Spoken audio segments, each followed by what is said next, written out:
Kendimizi sevmek, kendimizden hoşlanmak değil, kendi iyiliğimizi istemek anlamına gelir. Aynı şekilde insanlara karşı sahip olmamız gereken Hristiyan sevgisi, hoşlanmak ya da onları beğenmekle ilgili değildir. İnsanların bazılarından hoşlanırız, bazılarından hoşlanmayız. Bazı yiyeceklerden hoşlanmamanın bir erdem ya da bir günah sayılamayacağı gibi, insanlardan hoşlanıp hoşlanmamak da kendi başına bir günah değildir. Bu sadece bir duygudur. Elbette buradan hareketle davranışlarımız erdemli ya da günahlı olabilir.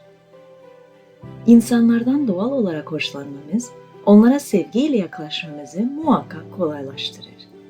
Bu nedenle egzersiz yapmak ya da sağlıklı besinleri sevmek için nasıl gayret gösteriyorsak, insanları sevmek için de gayret göstermemiz gerekecektir.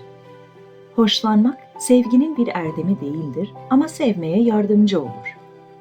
Ancak birisinden hoşlanmıyoruz diye ona karşı sevgisiz ve hatta haksızca davranmamaya büyük özen göstermeliyiz. Bazen birisinden hoşlanmak, ona olan sevgimizle çatışma içine girebilir. Çocuğuna son derece düşkün olan bir anne, doğal sevgisinden ötürü onu şımartarak çocuğun gelecekteki mutluluğunu bu sevginin verdiği doyuma kurban edebilir.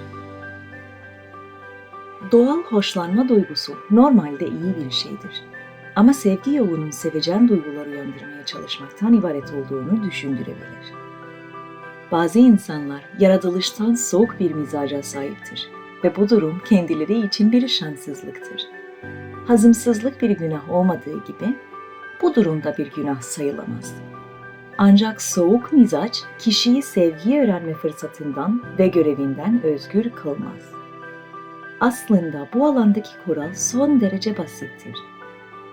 Komşumu acaba seviyor muyum diye vakit kaybedeceğime, onu sevdiysem nasıl davranırdım diye düşünelim ve öyle davranalım.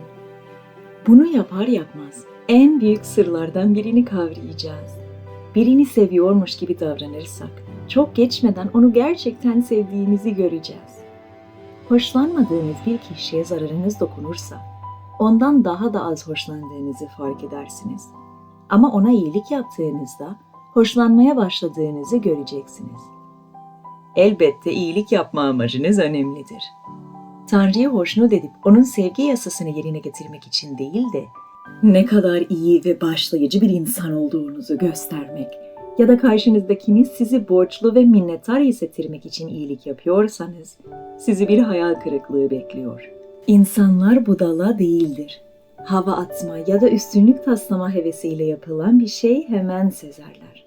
Ama o kişiye yalnızca Tanrı'nın yarattığı bir insan olduğu için iyilik yapıyorsak, kendi mutluluğumuz kadar onun mutluluğunu da amaç ediniyorsak, ondan daha çok hoşlanmaya başlayacağız. Bu nedenle Hristiyan sevgisi, kafalarında bolca duygusallık olan kişilere soğuk gelir. Sevgiyle hoşlanmak birbirinden farklı şeyler olsa da, sonunda sevgi hoşlanmaya götürür. Bir Hristiyanın sevgisiyle dünyasal kişinin sevgisi arasındaki fark şudur. Birinden hoşlanan dünyasal kişi ona iyi ve nazik davranır.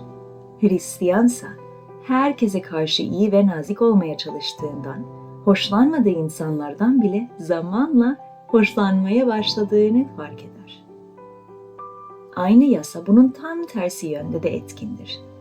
Ne kadar zalimseniz, o kadar çok nefret edersiniz. Ne kadar çok nefret ederseniz, o kadar zalim bir kişiye dönüşürsünüz. Hiç bitmeyen bir döngüdür bu. Faizler nasıl katlanarak çoğalırsa, iyilik ve kötülük de aynı yolla çoğalır. Her gün aldığımız bir çok küçük karar bu nedenle uzun vadede büyük önem taşır. Bugün yapılan bir iyilik, aylar sonra hayal bile etmediğiniz zaferlere kapı açabilir. Bugün şehvet ve öfkeye hoşgörüyle yaklaşmanız, düşmanın sizden alması mümkün olmayan bir tepeyi, demir yolunu ya da köprüyü sizin kendi elinizle ona teslim etmenize neden olabilir. Bazı yazarlar sevgiyi insanlar arasındaki ilişkiden değil, yalnızca Tanrı ile insan arasındaki ilişkiden söz ederken kullanırlar. İnsanlar bu ilişkilerin ikincisi hakkında oldukça kaygılanırlar. Tanrı'yı sevmeleri gerektiğini bilirler. Ama kendilerinde böyle bir duygu bulamazlar. Bu durumda ne yapmaları gerekir? Az önce verdiğim yanıtın aynısı geçerlidir. Karşımdaki sevdiysem nasıl davranırdım diye düşünüp öyle davranmak. Oturup kendimizi kasarak bu duyguları üretmeye çalışmanın bir yararı yoktur. Kendimize şöyle sormalıyız. Eğer Tanrı'yı sevdiğimden emin olsaydım ne yapardım?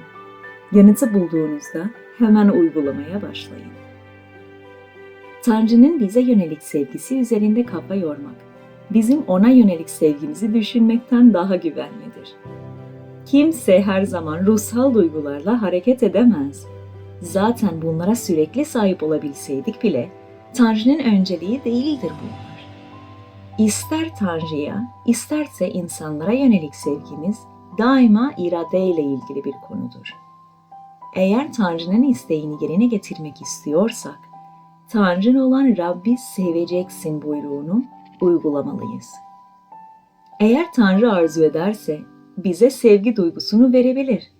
Bu duyguları kendimiz yaratamayız ya da sanki hakkımızmış gibi talep edemeyiz. Ama şunu unutmamalıyız. Duygularımız gelip geçicidir. Tanrı'nın bize yönelik sevgisi ise gelip geçici değildir.